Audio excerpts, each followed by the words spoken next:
ইব্রাহিম আলাইহিস সালাম আল্লাহ তাআলার হুকুমে তার নবজাতক সন্তান, ছোট্ট সন্তান ইসমাঈল আলাইহিস সালামকে তার মা সহ তাদেরকে মক্কার মরুভূমি প্রান্তরে রেখে চলে আসছে। ইতিপূর্বে মক্কার মরুভূমি এলাকার মধ্যে কোনো বসতবাড়ি ছিল না, কোনো মানুষের বসবাস ছিল না। এমন একটি মানব শূন্য এলাকায় বসবাসহীন উপত্যকার মধ্যে ইব্রাহিম আলাইহিস সালাম, হযরত হাজরা আলাইহিস সালাম এবং ইব্রাহিম ইসমাঈল আলাইহিস সালামকে রেখে চলে আসছেন। সাথে কিছু শুকনো খাবার আর পানি দিয়ে আসছেন। দিয়ে ইব্রাহিম আলাইহিস সালাম চলে আসতেছে। হাজরা আলাইহিস সালাম পিছন থেকে ডাকতেছেন, স্বামী, এই মানব শূন্য এলাকার মধ্যে মরুভূমি প্রান্তরে কে আমাদেরকে পাহারা দেবে, কে আমাদের সুখ দেবে, আমাদের পাশে থাকবে, কে আমাদের খাবারের ব্যবস্থা করবে? হে স্বামী, আপনি আমাদের কোথায় রেখে চলে যাচ্ছেন? হাজরা আলাইহিস সালাম বারবার চিৎকার করে স্বামীকে ডাকে, কিন্তু স্বামী সামান্যতম সাড়া দিচ্ছে না। এক পর্যায়ে হযরত হাজরা আলাইহিস সালাম স্বামীকে উদ্দেশ্য করে বলতেছেন, আল্লাহুল্লাযী আমারাকা বিহাযা, ও স্বামী, এটা কি আল্লাহর পক্ষ থেকে বলছে না? আমাদেরকে এখানে রাখার ব্যাপারে, রেখে যাওয়ার ব্যাপারে এটা কি আল্লাহরই বলছে না? ইব্রাহিম আলাইহিস সালাম মাথা নেড়ে উত্তর দিচ্ছে, পিছনের দিকে তাকায় না। ক্বালা নাআম, হ্যাঁ। ক্বালাত হাজরা আলাইহিস সালাম বলতেছেন, ইদান লা ইউগাইয়ুনা, তাহলে আল্লাহ তাআলা আমাদেরকে ধ্বংস করবেন না। আল্লাহর ফয়সালার উপর সন্তুষ্ট হযরত হাজরা আলাইহিস সালাম সন্তানকে নিয়ে এই মরুভূমি প্রান্তরে বসে আছেন। ইব্রাহিম আলাইহিস সালাম হাজরা আলাইহিস সালামকে খাবারের জন্য কিছু শুকনা খাবার নিয়ে এসেছেন, কিছু পানি দিয়ে এসেছেন। কয়েকদিনের মধ্যে সেই শুকনো খাবার পানি শেষ হয়ে গেছে। দ্বিতীয়বার কিছু খাবারের মধ্যে কোনো ব্যবস্থা নাই। হাজরা আলাইহিস সালাম ক্ষুধায় কষ্ট পাচ্ছেন, খিদায় কষ্ট পাচ্ছেন, তৃষ্ণায় কষ্ট পাচ্ছেন। হাজরা আলাইহিস সালামের পিপাসার কারণে বুকের দুধ শুকিয়ে গেছে। ইসমাঈল আলাইহিস সালাম বুকের দুধ পান করতে পারতেছে না। খিদার কারণে ইসমাঈল আলাইহিস সালাম কান্না করতেছেন। সন্তানের কান্না দেখে মা সহ্য করতে পারে না। সন্তানকে কিভাবে পানি পান করাবেন, তৃষ্ণা মিটাবেন? মা চতুর্দিকে দৌড়াদৌড়ি করে, কোথাও পানি দেখা যায় না। এক পর্যায়ে দূরে দেখা যায় সাফা পাহাড়, মনে হয় সেখানে পানি পাওয়া যেতে পারে। হাজরা আলাইহিস সালাম সন্তানকে রেখে সাফা পাহাড়ের মধ্যে দৌড়ে চলে গেলেন। গিয়ে দেখতেছে কোনো পানি নাই। সেখান থেকে আরেকটি বড় পাহাড় দেখা যায়, মারওয়া পাহাড়। সেই পাহাড়ের মধ্যে দৌড় দিলেন। গিয়ে দেখতেছে সেখানেও কোনো পানির ব্যবস্থা নাই।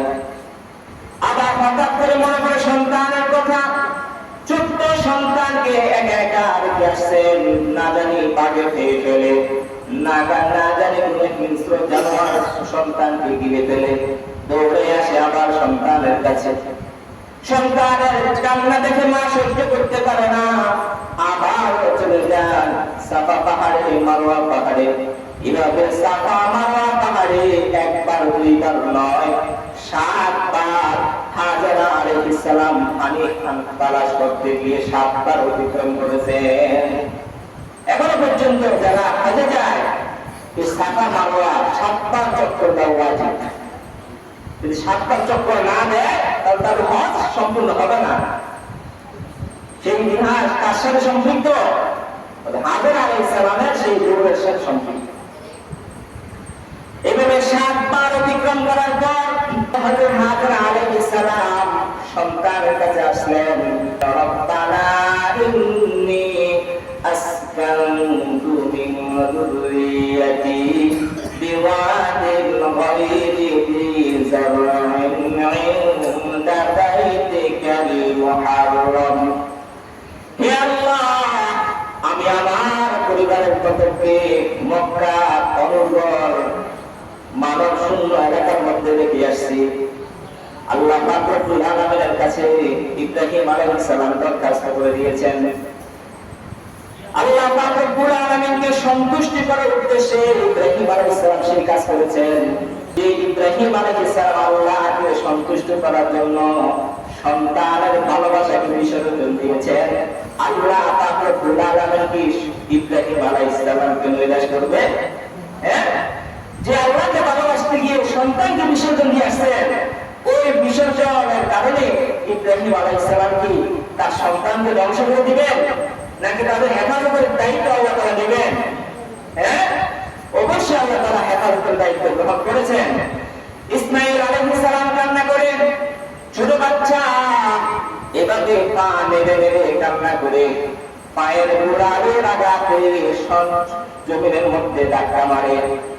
ইসমাঈল আলাইহিস সালামের পায়ের গোড়া যেখানে আঘাত হচ্ছে, এখান থেকে একটি পানির নহর নির্গত হয়েছে। হাজার আলাইহিস সালাম পাহাড় থেকে দৌড়ে আসলেন সন্তানকে দেখার জন্য। দেখতেছে পানি জমিন থেকে অটোমেটিক ভাবে বাইরে হচ্ছে। হাজার আলাইহিস সালামের কলিজা ভরে গেছে, খুশিতে কলিজা ভরে গেছে। হাজার আলাইহিস সালাম চোখের দিক থেকে মাটি দিয়ে বালু দিয়ে পানিটাকে এভাবে বাদ দেওয়ার চেষ্টা করতেছে। না বলছেন জমজম থাম থাম, জমজম থাম থাম, জমজম থেকে জমে যাও। হাজার আলাইহিস সালাম চতুর্দিক দিয়ে পানি দিয়ে বাদ দিলেন, আর জমে যাওয়ার জন্য থেমে যাওয়ার জন্য যখন বলেছেন, তখন জমজম কূপের পানি এতটুকুর মধ্যে সীমাবদ্ধ হয়ে গেছে, আর বাড়ে না, আর বাড়ে না।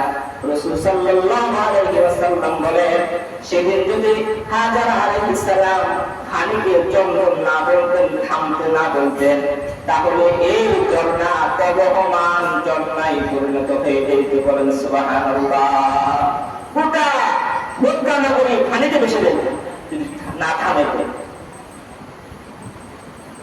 এজন্য রাসূল সাল্লাল্লাহু আলাইহি ওয়াসাল্লাম উম্মে ইসমাঈলের জন্য দোয়া করেছেন।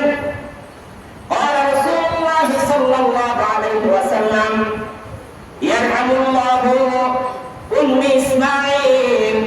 আল্লাহ তাআলা উম্মে ইসমাঈল অর্থাৎ ইসমাঈল আলাইহিস সালামের মায়ের উপরে রহমত নাযিল করুন।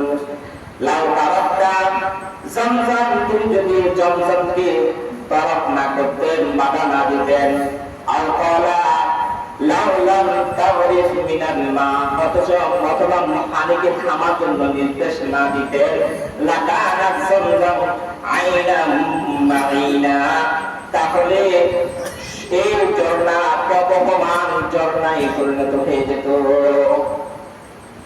যদি তিনি বাধা না দিতেন, থামার জন্য নির্দেশ না দিতেন, তাহলে এই ঝর্ণা প্রবহমান ঝর্ণায় পরিণত হতো। সেজন্য রাসূল সাল্লাল্লাহু আলাইহি ওয়াসাল্লাম উম্মে ইসমাঈল হাজার আলাইহিস সালামের জন্য দোয়া করেছে, আল্লাহ তাআলা তার উপর রহমত নাযিল করুন।